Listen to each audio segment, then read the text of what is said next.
Okay, hello everyone, and welcome to today's Launch and Learn Artificial Intelligence Series webinar. We're so excited to have you here again with us, and we hope that you will find this next hour super practical, informative, reflective, and of course, we also hope that you enjoy our time together. Before we get started, I would like to go over a few ground rules just to make sure that we have a positive and productive experience. Please keep your microphone muted throughout the presentation. This will help minimize background noise and ensure that everyone can hear today's facilitator.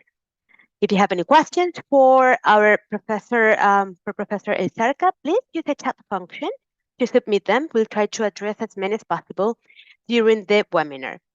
Finally, we'll be recording this session for those who are not able to attend live. And by joining this webinar, you are consenting to be recorded. All slides and recordings will be sent along with extra resources in the September edition of the PD2Go newsletter. Actually, next week, it will be sent.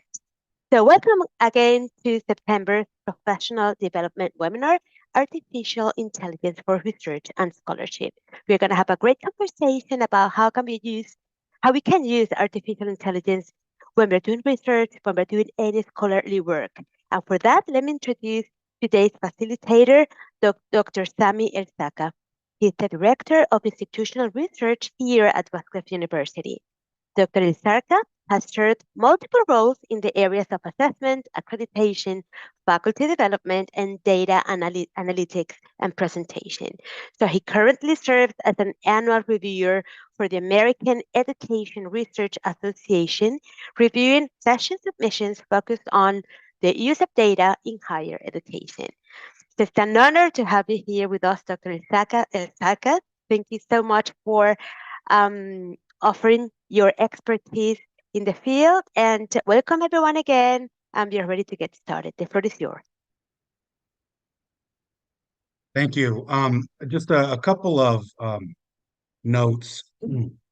I am far from an expert on all things artificial intelligence. I'm learning just like everybody else.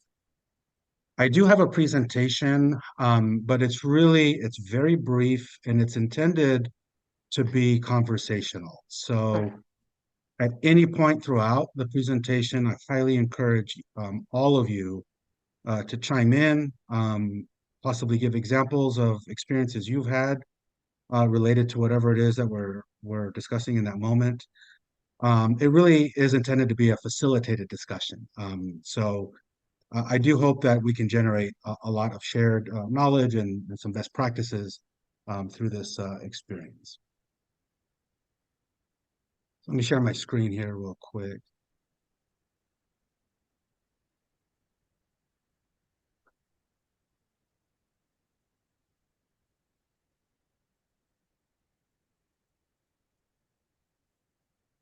All right.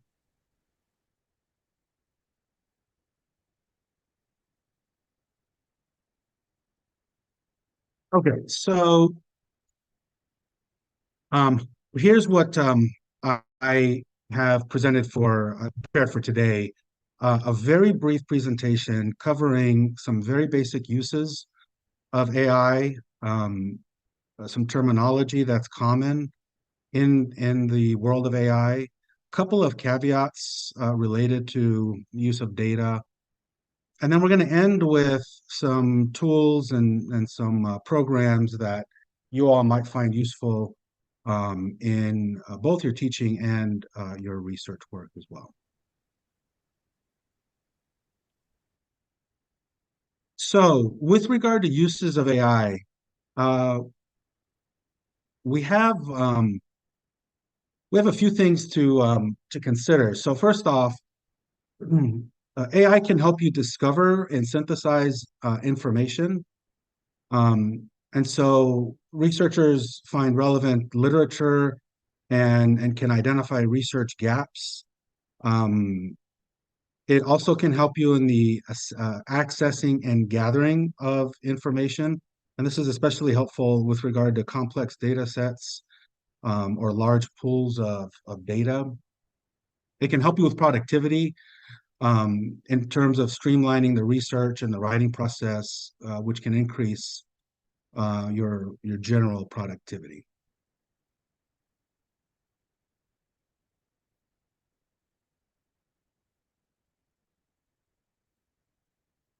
It also helps you automate some tasks so that you're not having to mess with some of the more menial aspects of research, data gathering, data entry, those kinds of things. It can help improve your teaching, and so this isn't directly related to scholarship necessarily, unless you're into the scholarship of teaching and learning. But it can help you with gathering data on student behavior, for example, such as how long they spend on a given task, the completion rate of a particular task. It can relate their performance to the amount of time spent on the task and so on. It can also help develop reliable models like processing enough data through machine learning to develop a reliable model for extracting essential insights from data. Some common terminology that we're going to cover, and this is just a very small sampling. I just have maybe a couple of slides on this. But these are some of the more common terms that you'll come across. An algorithm is a step-by-step method that a computer uses to complete a task. Since computers understand numbers best, the steps are put together typically as mathematical equations. So, for example, x equals 1, therefore, and then you fill in the blank with your formula. So it's a very formulaic approach. Artificial neural networks is the term used to refer to AI systems that simulate connective neural units, modeling the way neurons interact in the brain. And this is a common theme. We'll talk about this in the next term as well. Trying to mimic the processes that happen in the brain. This was the promise of computer technology way back when, during the Jetsons era, and the futuristic kind of dreams about what computers can possibly do. Well, we're at that stage now where the technology has caught up. With regard to cognitive science, this is a discipline that examines the various processes of the human brain, such as linguistics, information processing, and decision making. The goal here is to discover more about cognition. So obviously, we're learning more about the brain as we're trying to mimic some processes that the brain goes through. And deep learning is the use of neural networks consisting of many layers of large numbers of artificial neurons. So deep learning is perfect for projects involving huge, complex databases. So this is where computer technology can really be a value added. The human brain can process a lot of information, but computers can do so at a very rapid rate and on a very large scale.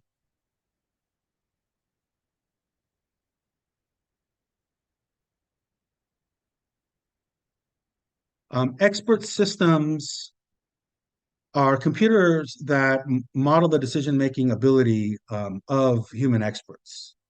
So expert systems are rule-based and normally use if-then kinds of statements. Now, this next one's interesting to me. Computer vision is um, the refers to a computer's ability to see.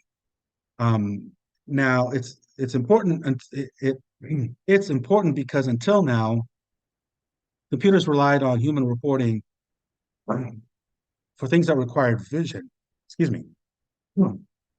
Now, computers can mimic the ability of vision, and it can be used for many purposes, especially in the world of security and quality control. Natural language translation is the ability of a computer to hear something that is said to it and then respond back to the user. So those are some basic terms that you'll often find when reading about AI. But again, this is just a very tiny sampling of the many terms that are out there now. Now, a couple of caveats with regard to AI. So A disadvantage of AI in education is the potential for ethical and privacy concerns.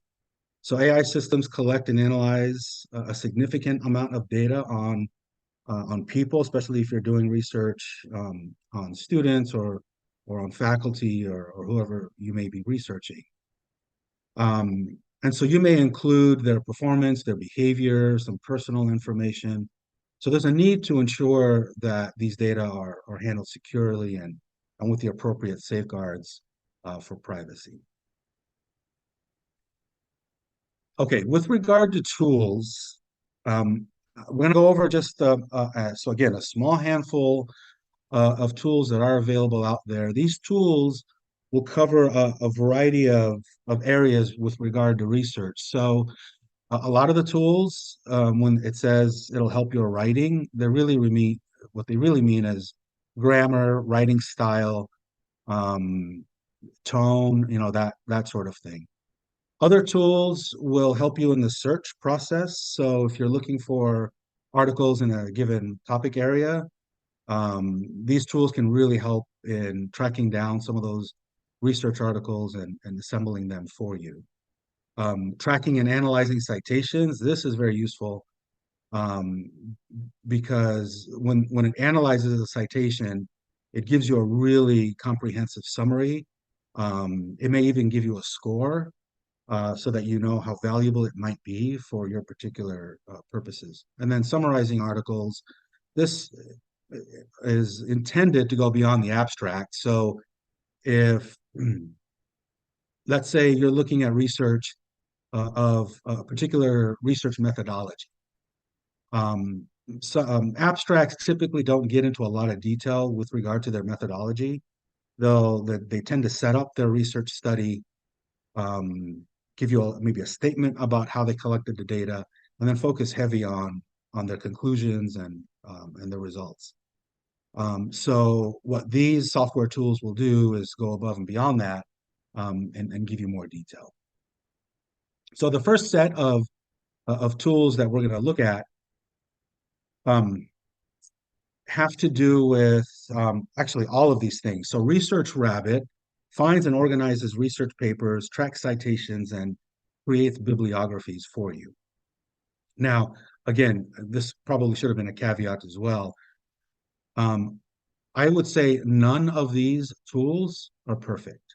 So if it's going to create a bibliography for you, I would check it, I would proofread it, I would make sure that everything's in line. It's ordered the way you want it to be ordered. It's if it follows a particular writing style, like APA, that it adheres to those rules. Because this is all of these tools are a work in progress. Semantic Scholar uses AI to provide a smarter way to research through scientific literature. Now, some of these I've dabbled in myself, and others I haven't, so I just have no experience with them. But Semantic Scholar is an interesting one. It does give you um, quite a bit of information about the research articles that either you yourself have pulled up or you're asking the software program to pull up for you. So this is one that's worth looking at. Scholar C summarizes academic articles and highlights the most important parts. This is the one that kind of goes above and beyond the abstract. IBM Watson Discovery, this is one that I have not dabbled with, so I don't really know much about it, but the claim here is that it uses machine learning and advanced algorithms to extract key information from research articles. Summarize Bot uses machine learning and advanced algorithms to summarize research papers. Now, we're starting to see a little bit of a theme here. PDF Gear is a powerful PDF reader that can sort through and organize source pages. That could actually be very useful in your organization efforts. Chat analyzes articles quickly and efficiently using natural language processing. Quillbot uses advanced algorithm to paraphrase, provide vocabulary suggestions, and offer alternative word choices. Quillbot is a big problem for the faculty member who's assigning research papers to their student. This is where it's very difficult to catch the use of AI, um, just because of the variety in which these papers can be produced and worded. Byword generates high quality AI written articles at scale. Again, I haven't messed with Byword, so I don't really know what all that means, but it certainly looks interesting to explore. Consensus is an AI-powered search engine that some say is like the combination of ChatGPT and Google Scholar. Scite uses natural language processing and machine learning to help users research scholarly articles and analyze citations. Trinka is a writing tool that is really focused on grammar and writing style, writing tone. And SciSpace allows users to read, understand, and submit scientific articles. So again, just a very small sampling of the tools that are available out there that are AI powered. That is the bulk of what I have to present. What I'd love to do now is to open this up to the group, and I want to hear some of your experiences, some of your questions. If you have no experience and you just want to know, how do I get started? Or is this something I should even worry about or explore? Would love to hear from any and all of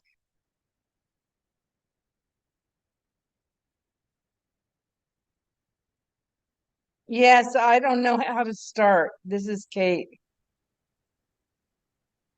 you. Great. So can I lean on anybody else who is on this call who has dabbled in this and can possibly give Kate some recommendations?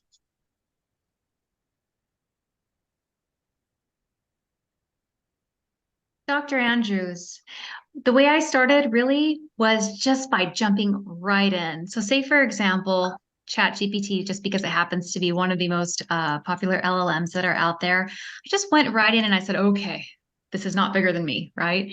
Went in, developed an account, and just began to play. Okay, what can this do? Start small, small prompts. What do I need help with?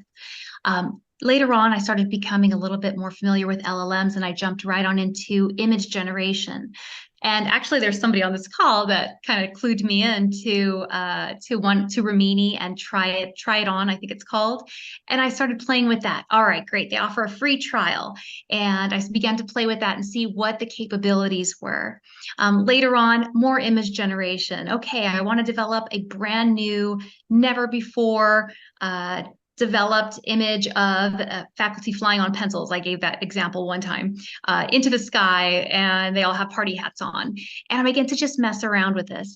And that's where I became a little bit more comfortable, a little bit more familiar with each app, and just began to realize, okay, there's so much to learn out there. As you saw Dr. Alzarka present, just like he said, a snippet of what's available. But it was really kind of cool to go, okay, all right, now I have some experience. I'm able to talk about it. And then just through discussions such as the ones we're having right now, or with AI Article Alchemist offered by the Professional Development Department, that's where I began to ease into this huge world that is now available to everyone, so that I didn't feel so intimidated by it, because it's so easy to get intimidated by what's out there. So just I encourage you to just hop in, and like I said, that's how I started. I started with the most commonly known one, or at least the most commonly discussed one in higher ed, which was ChatGPT. So Dr. Alzarka, that's how I started. That's perfect. Thank you. Kate Dazal.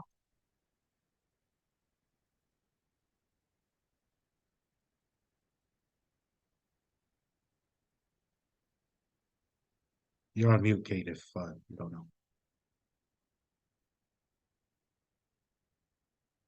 I do have quite a few people in the chat asking for the PowerPoint. It will be sent out to you all, so you'll have all that information. There was a question. There's a question here about how AI will change what we teach. It's interesting that they didn't say how we teach, but what we teach in school. Which AI innovations can we expect for the future in the education field? What do you all think? I mean, I certainly have some opinions about this. I'll just start and say, I think that it's going to force faculty to be more in tune with individual students, and knowing exactly how they communicate, and being attuned to their communication style. It's very difficult to then use AI to help you write a paper, and put it in your own words without rewriting the whole paper. So that's one way, and I see in the chat some people are making reference to that. If you're attuned to a student's communication style, you're going to pick up on it. What do you all think? Do you all agree with that? Is there something bigger that we have to worry about with regard to AI? I think I would have to. There's even a concern. Oops, sorry, go ahead. Yeah, definitely when I had more time to work with each student, and especially if I have a longer period in which I'm working with them, so say a 16-week class for first year composition or the like, you definitely get a better sense of how they write, and you can tell very quickly when they didn't write something.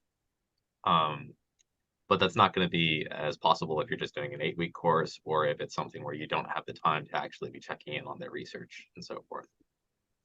So it feels like one of the things that it might impact is that you're going to have a lot of composition teachers, for instance, who have to sort of dabble into other areas. They're not just focusing on how do you do the writing, but now they're focusing on like research strategies as well, because they need to make it worth their while to actually be following along with the student at every step, so they can see what's happening if, say, AI is being used for plagiaristic purposes instead of just the purposes that we've already okayed.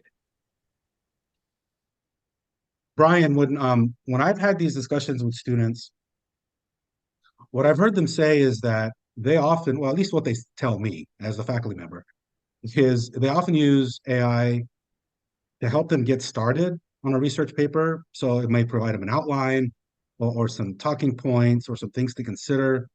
But very few of them, again, according to what they tell me, will have the AI spit out a paper and have that, have them submit that. They will repackage what AI produces, reword, and do all those things. And again, that's being referenced in the chat here as well. I guess the question I have for you and for everyone else on this call, at what point is it cheating when they do that? So let's say maybe we assign an annotated bibliography, right? And instead of actually reading through their different sources, they just throw the source, they have AI generate the summaries for them. Well, there's going to be a pretty big difference in how far along they are in their research, because they haven't actually looked through and done any of the parsing of those the works that they're trying to summarize or synthesize. And while that AI can get them ahead, they haven't actually put any of that into their own memory. They haven't explored how those topics interrelate. They haven't created any of the heuristics for themselves. And it's the creating of the heuristics that usually is what's helping them along in the paper. It's not that the heuristics are there. So when they jump straight to the answer, very little work has actually been done that will be productive in the long run for helping them with their final paper, something like that. Or let's say, instead of doing the summary at all, even via AI, just if they were to take the concluding paragraph and then throw it in, we would consider that plagiarism, right? You just grab it wholesale from the source, pretend it's your own writing, that's your summary. That would generally be considered plagiarism. Have Quillbot reworded for you, it's still plagiarism. What's the difference in effort and work, etc., or the actual engagement with the source between having Quillbot reword it or having AI just generate a summary for you? Either one is, you just take the text, put in a link, it spits it out. But at the same time, I do think there's actually a really valuable space for using AI in the classroom, just for certain things, not necessarily others. Brian, you're a composition professor? Yes. Great. I would love to hear from those who are in non-composition related fields and how they're treating this subject. I teach research, Right. research methods and so forth. And I think that the problem is instead of being used like the ultimate librarian, because I see that as a tremendous help in that, especially finding sources and the ultimate assistant. I see a lot of potential with that. But again, we have the people who always like the shiny new objects, but are not looking at some of the, say, ethical consequences of how this can not be, and what are the nefarious uses, for instance. But what the problem is, and by the way, I agreed completely with Brian on telling, that it is. I can tell by reading their papers, like, you didn't write this. This doesn't sound like you. Doesn't sound anything like you. I mean, even grammatically correct, it's not you. But unfortunately, what I see is, because of the ease and what it does, it's substituting for their critical thinking. They're letting the AI do their thinking for them. And I was talking to a friend of mine who's a professor at University of Washington, and they've sat in on a couple of their dissertation, the end of their presentations. And he says it's a problem because these people honestly don't know what's in their paper. They know it's like they've read it, but they didn't do it. And anybody who's been in a dissertation final presentation, if you did it, it's a nervous thing. I got to do my presentation, but it's not really hard because you've put your blood, sweat, and tears in it. You know what's in it. And he says these people really don't know. They didn't go through the thinking processes, the critical thinking processes, because basically AI did that for them. So now the question of, has learning come to it? And it's hard. I mean, because we don't want to be negligent of, we got new fantastic technology. Now it's just a question of, well, how do we use this wisely? How do we have the gap so people don't abuse it? That's the hard part. And unfortunately, like everything else, I worked in retail, and if you have 100 customers and they're great, you get one schmuck. When you go home, I tell my wife about the schmuck, right? I mean, that's just kind of the inevitability. That's what we do. And that's what we spend a lot of time on, the few who abuse it, but it is a few that abuse it. And so how does that get addressed? Because there's even be some, I'm trying to think of the term, I'm sure people hear me remember, but they've actually, where it says like, this is AI generated, they actually copied that. They didn't, because they didn't even read it. Usually, at least when they copy and paste, they read it. But we have a lot of people, they're not even reading it. AI is writing it, they're copying and pasting it, and they're not even reading it. They're just like, well, hey, I did it.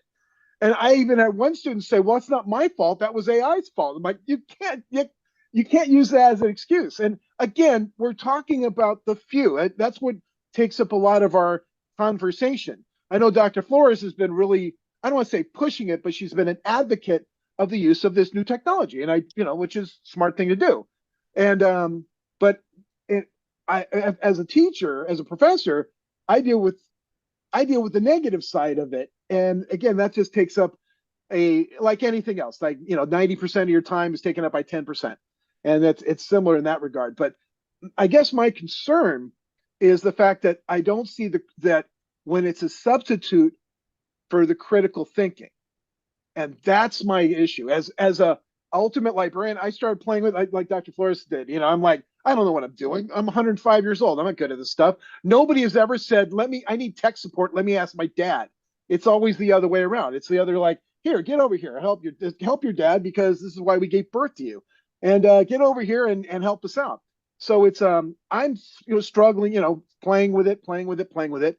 And so I can see the potential uses for it.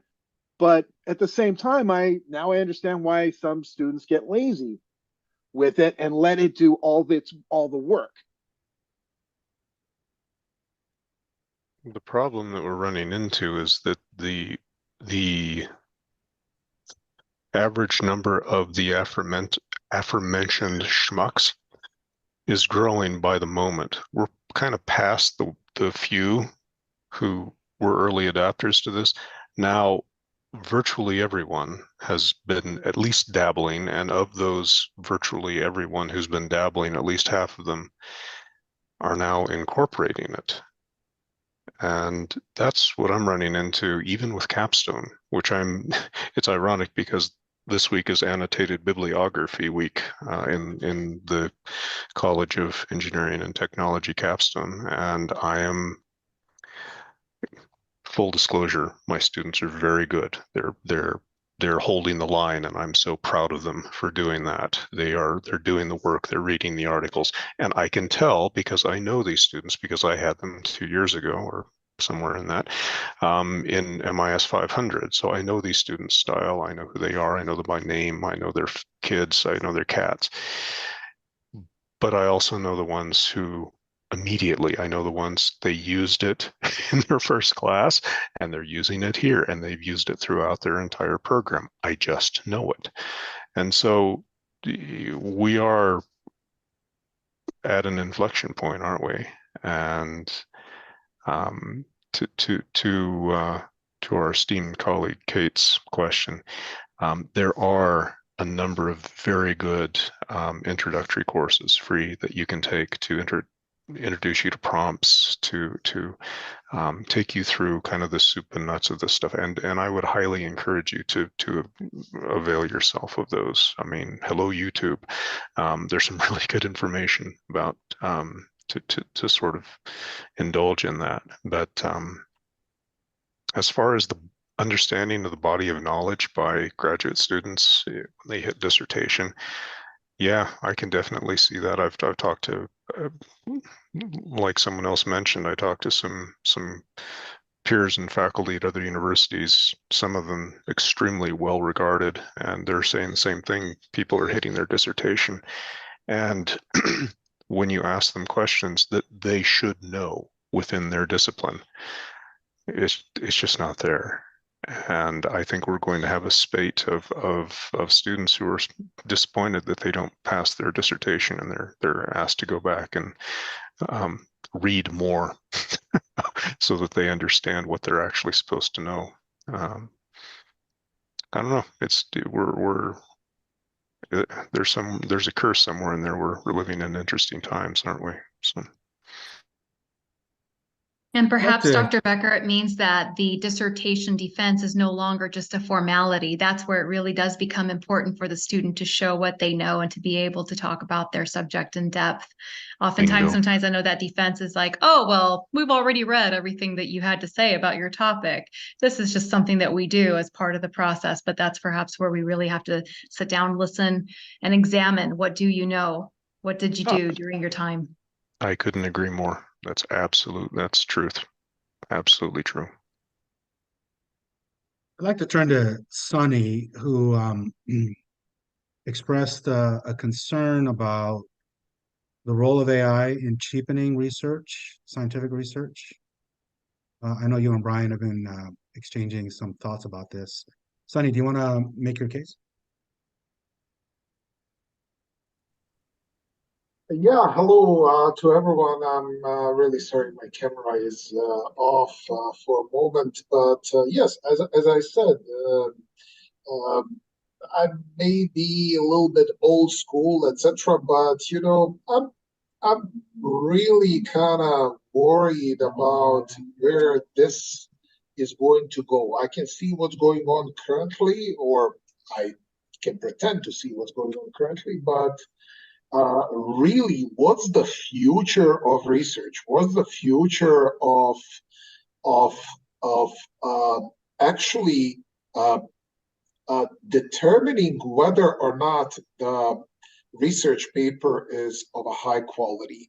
What's going to happen? I mean, I'm not so much concerned, although I am, but I'm not so much concerned about the social sciences as much as I'm concerned, for example, about medical science. Okay, I mean, what's going to happen? I mean, is exactly what I said. Is this going to kind of like cheapen our lives, and like how's it going to impact us? All.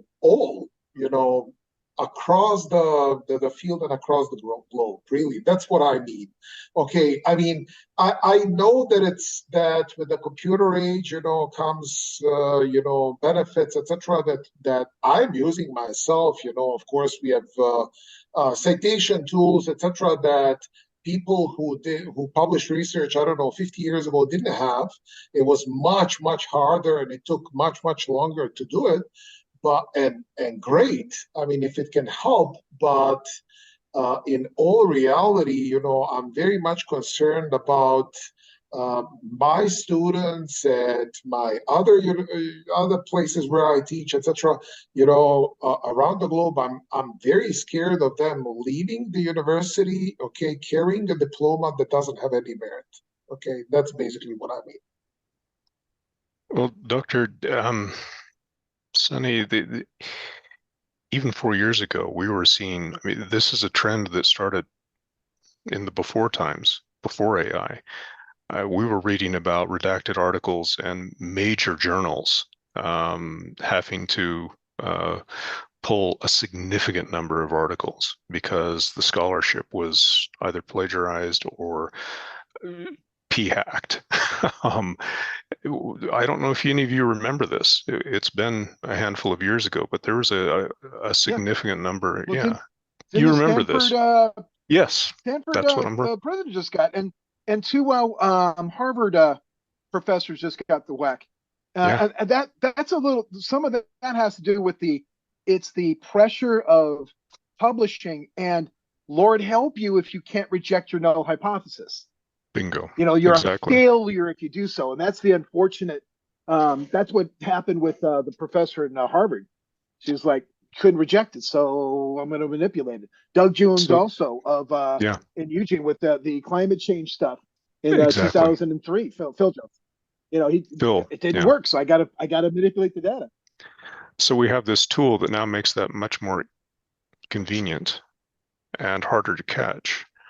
And so your lament is very well taken, and it is of concern. I think that research in itself is on the block, and we're going to have to double check everything. I would hate to be an editor at one of the major journals, top level ones, especially because as soon as Cell Biology, Nature, or some of the really top tier science journals end up having to redact articles or find out after the fact that they published spurious content, that's going to be a day. So yeah, the concerns are there. I'm right there with you. And a couple years ago, remember it was like 3 of them that put out completely bogus.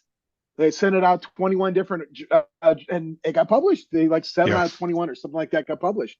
That's what I'm referring to. Exactly. Yeah.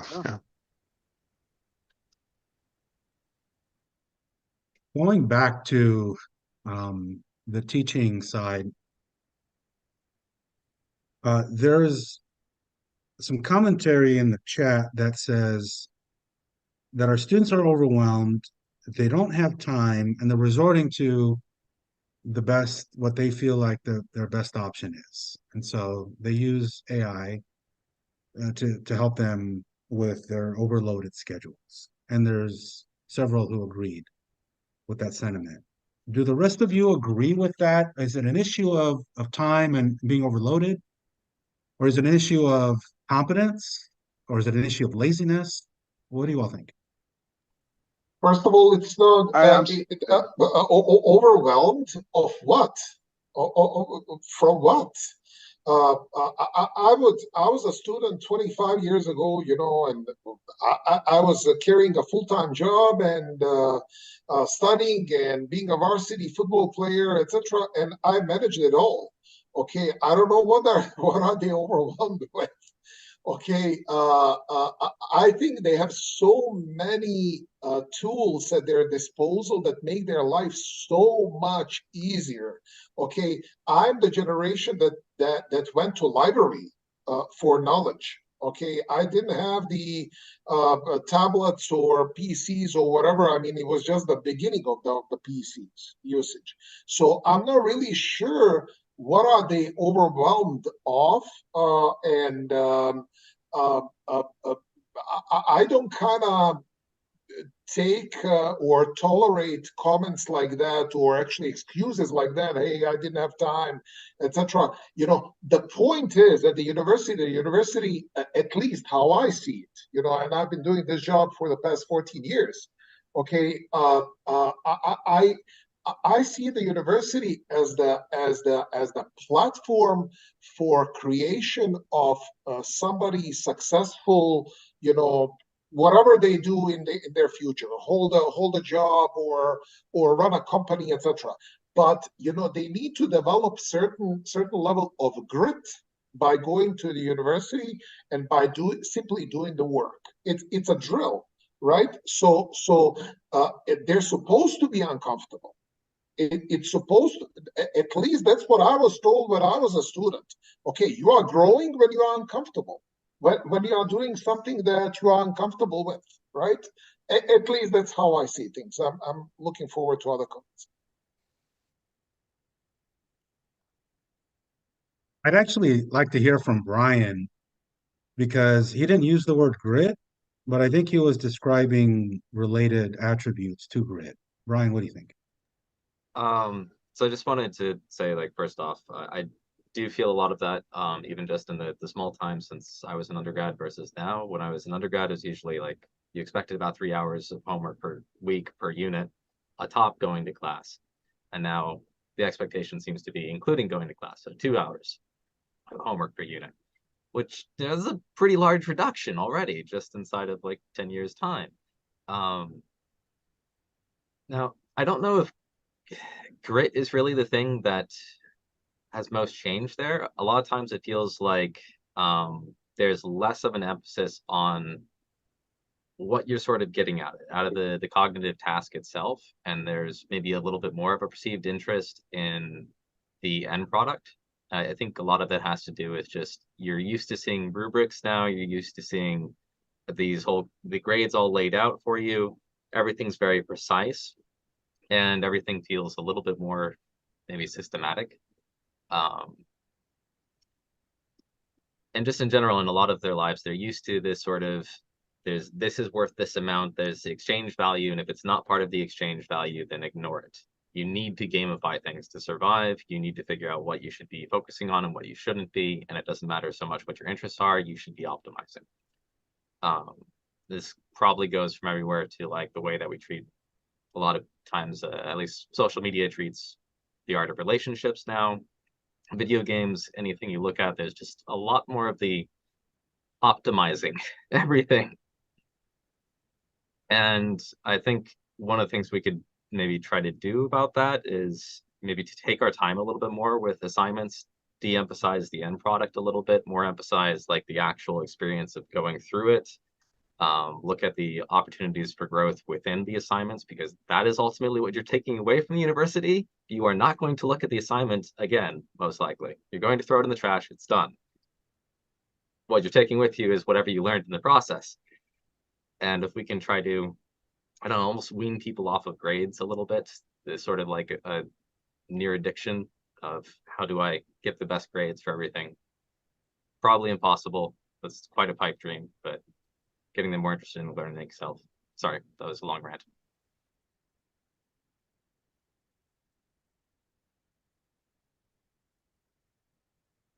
I'd also like to hear from Omar, who expressed some similar concerns as Sunny with regard to chaos created by AI. It's pretty powerful words. Omar, are you with us to expand on that? Yes. Hello, everyone. Hi. Are you hearing me? Yes, we can hear you. Okay. Thank you. Actually, I think AI and the tools of AI will give a lot of people to make more research papers and faster. So we will have a lot of research papers, a lot of ideas. Maybe there were limitations without AI. Now AI gives you saving the time to make your research. So if the average for before in one day, for example, I'm just for example, 10 articles per day, for example, with using AI, we will have 100. Because to research the topic and to find the all elements of your article, it is very easy now. Now, you know, we will have millions, billions of papers now. And after that, we will have chaos in our scientific research. How we can control that? Where the right articles? Where the fake articles? Where the right conclusions? Where the fake conclusions? What do you think about that?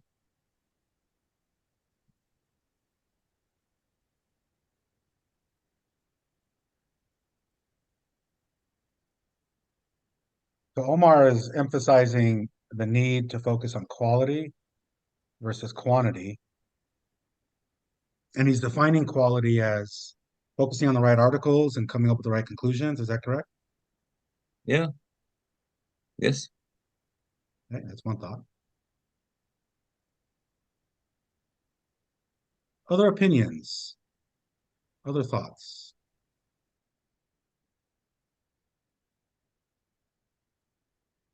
Well, at least like I with a DBA program, if the focus being, when I say different, from the standpoint of it's a practitioner's degree. So if we think of it in terms of this is training, because I tell like my students that we're training them to be researchers. And I said, you know, the analogy would be like being a medical doctor. Medical doctors don't work on research per se. They practice medicine. And if you think about it, they go through a training process. They don't even write a dissertation. So understanding that element, I mean, I understand the grades, and our students, especially from an international standpoint, grades are everything. I mean, grades is more important than learning. That's kind of the mentality that comes along with that. But if that's why some of these things, like I mentioned here about the progressive grading, because in some of the classes, like if you're teaching a literature review class, really what matters is by the end you have a good one. And so if, let's say if you've got 8 classes are all worth 12%, or 8 assignments are all worth 12%, well, shouldn't be. Yeah, because really what matters is what's the end product. Do you have, say, a good, viable prospectus or literature review, whatever it happens to be?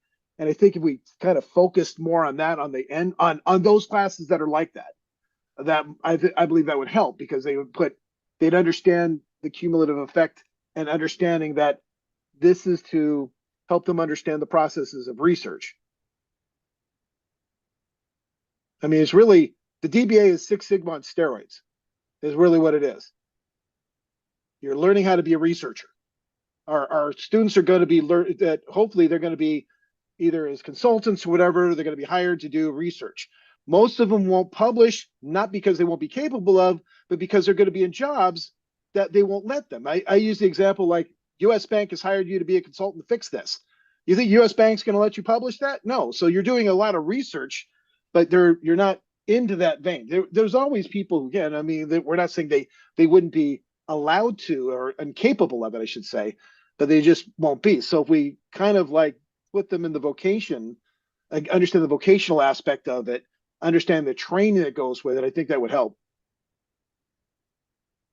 But also, by the way, the expectations are strange, because I teach a class that they've been in the system a long time. I said, how long do you think your dissertation is going to be? And I get students to say, oh, probably like 30 pages. Really? You think the dissertation is going to be 30 pages? Yeah. Okay, I have no idea where you got that idea. So from the beginning, I said, by the way, that'll be your literature review, is going to be 30, 40, 50 pages. I don't know where you got the idea that your dissertation's going to be 30, and there'll be others go, oh, it's probably be 45, 50 pages for your whole study. And they're like, yeah. I said, you haven't read many dissertations So some of that, because they feeling overwhelmed, is honestly because of the expectation set. They believe they're writing a 40-page paper at the end, and they think it's a paper. Getting them to understand you're not doing a study, you're not doing an essay, you're doing research. You're going to be developing new knowledge. That's different. You're not doing these other things. And I think that if we set the expectations early on that'll help also, because then they have a better idea of the journey they're involved with. Like if you're going to be a DBA student, you got to know you have to count the cost before you start and understand what you're getting yourself into. This is not just a regular class.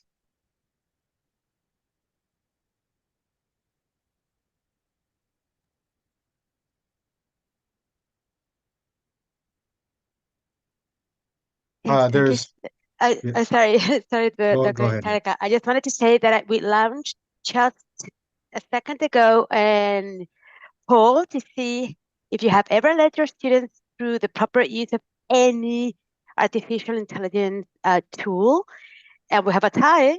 So 50% said that they have, and the other 50% have not done that. So I would suggest a couple of people who said yes. How? Or what have you done to lead your students to the proper use of this AI tool?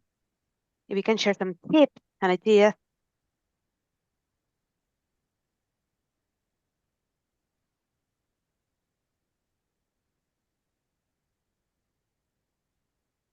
I'll just jump in very quickly here. One thing that I emphasize a lot with my students, and of course I ask them, please write your own work. Please don't use these tools, blah, blah, blah, for this assignment. And that didn't really go very well. So one thing that I did was started to kind of give them the guidelines to show them, like, this is what's wrong with copying and pasting from ChatGPT. Your responses are vague, they're not specific, they don't include the kind of examples or deep dives that we are looking to have, and even in our discussions, let alone papers. And also ChatGPT gives you fake resources. So it's actually really easy for me to do a quick search and see, like, you did not come up with this. And this, in addition to, changing some of the assignments that you do with annotated bibliography, how does it connect to your research? What are you going to be talking about? Why do you have this interest?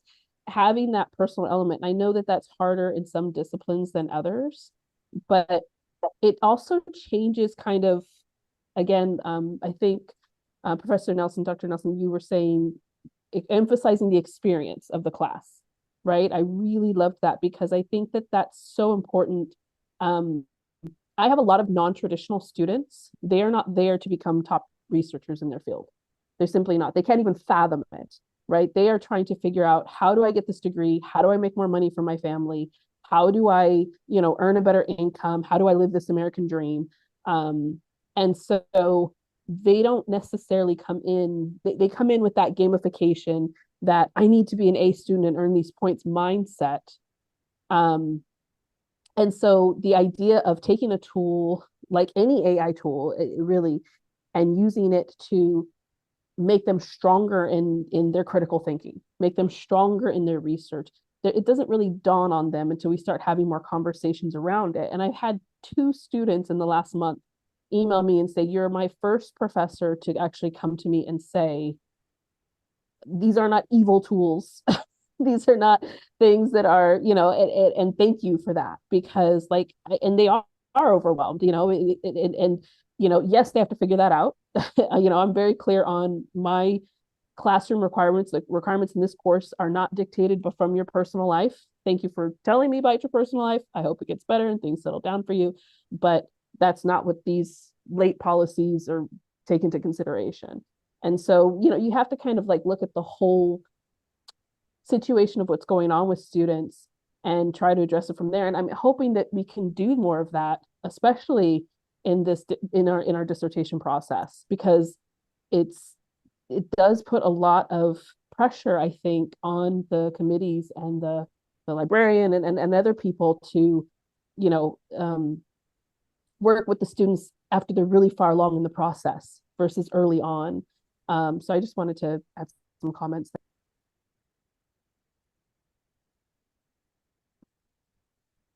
Thank you, Joni. Omar, you had your hand up. Did you want to say something? Yes, thank you. Yes, I encourage my students to use ChatGPT, and I'm asking them to use it as a reference, as like any textbook. But I'm asking them to use also real world examples for the case that they are developing. Also, I am encouraging them to use data from some. Once I am teaching economics, so I am asking them to provide some indicators, economic indicators, and that's how I'm using this. So I'm asking them to use argumentative essay, critical thinking. So in this way, thank you. Thank you, Uh, Omar. Thanks, everyone. As we're about to be finished, we need to wrap up the conversation. This has been very interesting. Thank you, Dr. Elsaca, for guiding this conversation on this topic. There's so much to talk about artificial intelligence, and we will continue providing you with resources. And we are right now developing a self-paced course, and we will continue getting together every month in the reading club and providing webinars so as to not be that afraid of using artificial intelligence in our courses, because there are potential uses that are positive in any content and in any session that we do. But as we conclude today's webinar, I would like to extend an invitation to all of you to attend the next professional development initiatives that we have prepared for you on October the 12th. It's Closing the Gap with Capri. So it's a Capri series webinar, navigating current and future industry demands with relevant learning, which means learning to address current and future industry demands. So this session will explore strategies to effectively address current and future industry demands, and you will discover how to bridge the gap between higher education and industry expectations, ensuring graduates are equipped with the skills and knowledge required in today's dynamic workforce. So please join us as we explore practical approaches to implementing relevant learning in our classrooms. So don't miss this opportunity. I will be sending the Google invite pretty soon. So we hope you will be able to join us next month, and we look forward to seeing you there. I just added the link to our survey in the chat box. Please complete it. We want to hear from you. We want to hear about the topics that you want us to address, and we want to hear from you about the experience from this session. So thank you for taking the time to join us today. Thank you again, Dr. Elsaca, for facilitating this discussion, and we hope you enjoy the webinar, and hopefully see you all next month. Bye, everyone.